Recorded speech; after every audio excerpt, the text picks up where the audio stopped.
This is John Black, Super Chemist. Now, in the last video, I had a video called Chromium Chemistry, and I left off where I had chromium hydroxide.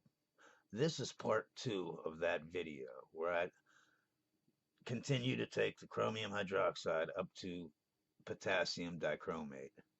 But also, two videos ago, I did a video where I showed how to take the chromium hydroxide and make potassium dichromate. This is part 2 of that video also, because I'm going to incorporate the stoichiometry from that video, meaning I'm going to have grams and milliliters telling you how much I put in, and it will reflect what I did in that video on how to make potassium dichromate. So this is a part 2 for 2 different videos, okay? And we're going to start out with the chromium hydroxide. What happens here is this insoluble chromium hydroxide, it has these ligands, as we know, right? And that makes it acidic, because we know water can be acidic or it can be basic. But when you put it in with this sodium hydroxide, this is really basic. So what will happen is, just like an acid and a base, what are you going to make? Salt water. Here's your salt, and then I didn't write it down, but it also makes water, obviously, 3 waters. So here's what that salt looks like. You can see it's like a khaki green. There's a little bit of chromate in there, but 99% of it is that green coordination complex. Now this is what I got extra from a couple experiments. Each good experiment, I got at least 2 grams of this back, so that means it didn't react to go on to the next to go on to make chromate. So if I added 44 grams in, really only 42 reacted. 2 of it made this, but it didn't continue on to the chromate. I always end up with at least a little bit left over. Now you can use this green salt next time you're going to make some potassium dichromate from chromium hydroxide, and just use this as the chromium hydroxide. Meaning, if you're 2 grams short of the chromium hydroxide, and you have 2 grams of this green salt, just throw 2 grams of the green salt in and pretend it's chromium hydroxide. It'll go through the same reaction, and that way you won't waste it. This deprotonates that, right? And look how all these H2Os turn into OHs now. See there? And it also, each time it does that, if it takes a proton off each time, and each time it used to be neutral, now it's -1, -2, -3. And I have that right there.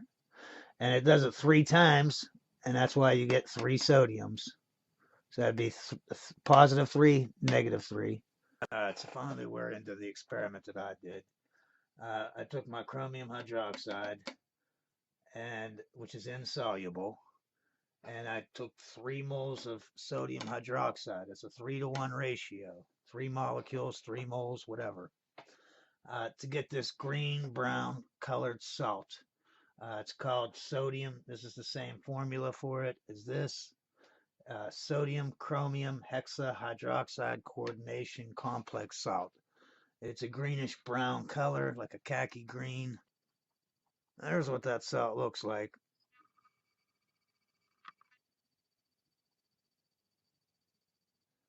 It's soluble in alkaline solution, okay?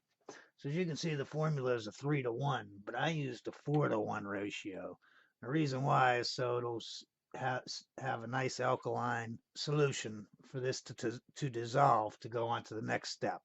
As you can see, I have the moles, how many grams per mole here. I times it by a quarter because I'm going to do 1/4 mole. That was 42 grams. That's why I added that. Now this one, remember, I'm going to do, instead of 3 moles, I'm going to do 4, a ratio of 4. 1 mole is that, so that means 4 moles is 160. And remember, we're multiplying everything by a quarter because that's how much we're using. So that's 40 grams. Now sodium hydroxide usually has 10% water in it. So I times that by 1.1, which was 44 grams. So I added 44 or 45 grams. You don't have to be exact here. on this, just so you get at least 4 moles. Now I've tried up to 10 moles. I can never get this to completely to dissolve, no matter what I do. I finally got most of it too, but when I first started, I would put 16 grams of this in, and this did not react. I put in 16 and I get 14 back. No. So no matter what I did, it was tough for me to get this to dissolve, and for this to react at all. To make this, it's really hard. You got a lot of stirring, a lot of heating. It's ridiculous. Therefore, I just start adding the I mean, as soon as it starts making it, I'll let it stir for a little bit, but I'll start adding the hydrogen peroxide pretty quick. And it seems like as you make the sodium chromate, um, then more and more the green gets made. Like, you can't make one without making the other. You know what I mean? You can't make more green stuff, this salt here, without getting rid of green stuff that's already made. You know what I mean? And turn it into chromate. Then when you do that with the H2O2, it seems like you can make more of this green salt, which in turn can make more of the chromate by adding more of the hydrogen peroxide. And if you look at the equation there, every time you make a molecule of sodium chromate, you make a molecule of sodium hydroxide. Remember how I said that this green salt is soluble in alkaline solution.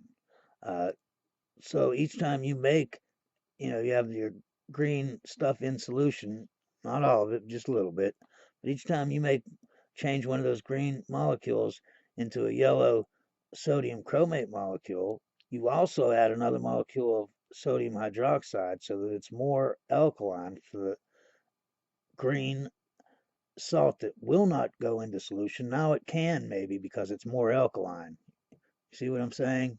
As you recall, it took me 3 hours. I did 2 hours of stirring where I had it between 60 and 80 degrees, and I put in the hydrogen peroxide a little at a time. And then the third hour where I boiled it. And the reason why you boil it afterwards is you need to get rid of this hydrogen peroxide. You're going to have some excess in there. And the only way to decompose it is to boil it. And if you don't, when you go to the next step and add your acid, it's going to screw things up. But when you do get your salt, or at least some of it, you can start adding your hydrogen peroxide. Now, as you can see, 34 grams is a mole. In the formula, it says 1.5 moles. So I took it by 1.5. As we know, we're taking everything by a quarter because we started out with a quarter. So it gives me that. And then times 5, because this is probably 20% hydrogen peroxide at most. And so that means 1/5. So that means I got to multiply it by 5 to get how much I actually have to put in, which is 64 milliliters. And I'm just saying that the hydrogen peroxide has a density of 1 milliliter per gram. Probably is slightly different, but it doesn't matter because I'm going to dump.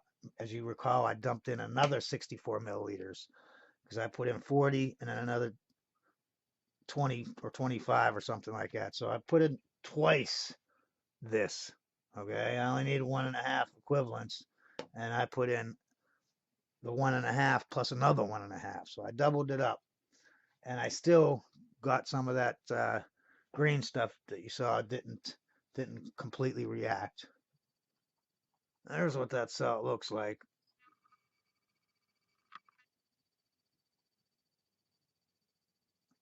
That was what I got as byproduct in the last that didn't react. So that's probably a gram or two. So anyways, you put in your H2O2 and it will oxidize it up to the sodium chromate, right? This is how much it is per mole times the 25%. This is what my yield should have been. And this is how much this is going to make, because it's going to make 40 grams per mole times your quarter is 10 grams. But up here, you added in an extra 10 grams. So there's 20 grams you have in there. As you're done, when you're done finally getting this to react and you give up on the last bit of that, getting this last bit of salt out of there, you filtered it, condensed it down. I boiled off some water so that it was saturated, you know what I mean? Totally saturated, almost ready to precip the salt out. And the reason I do that, take the water out, I'm going to have to do it anyway at the end. So whether I do it now or then, you know, what's the difference? But if I do it now and I get this as concentrated as possible, I won't, when I go to this step here and add the acid in, I won't have to add as much. So I'm going to have to add this much in to neutralize it, but then I also have to bring the pH down to 1 or 2, right? Obviously, if I'm going to need a lot more HCl to get a gallon of neutral water to get it down to the pH of 1 or 2. And you got to get the water out anyway, so you might as well do it now. So I got my sodium chromate, and at most it was 40.5 grams. That's a quarter mole. As you can see, the next formula, I want to add acid to neutralize this sodium hydroxide and to get the pH to a 1 or a 2, where the pH paper's red. 100, you know, if you get the stuff that's concentrated, 32% or something like that at the Lowe's or whatever at the hardware store, that's about 10 molar. That means 10 moles in every liter, which means 1 mole in every 100 milliliters, right? So I need a half a mole for this, right? 20 grams, that's a half a mole. And I need a quarter mole for the reaction, because I got a quarter mole of this, right? I need equal 1-to-1 ratio, or quarter mole, that's the same, right? 1-to-1. And that adds up to 3/4 of a mole, which is 75 milliliters, and you know that because 1 mole is in 100 milliliters, and 75% of that is 75 milliliters. So I added that, and I got a pH of 8, if you recall. Once you see a neutral pH or close to it, you'll see a lot of precipitation. Now, I made the mistake in the video of not filtering that out. Sodium chloride is not as soluble as everything else. It should be mostly sodium chloride.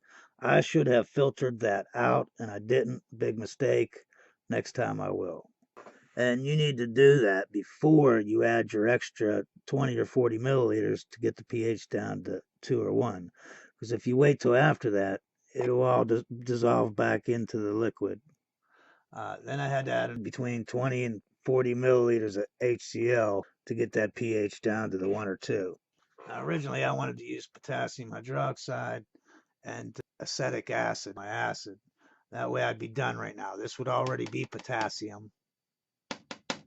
And then I would neutralize it with the acetic acid. And the reason why is because you're neutralizing down here. And I would rather have a potassium acetate because it is so soluble. I mean, it's unreal how soluble it is, that you don't have to worry about how much is in there, because your dichromate is not soluble.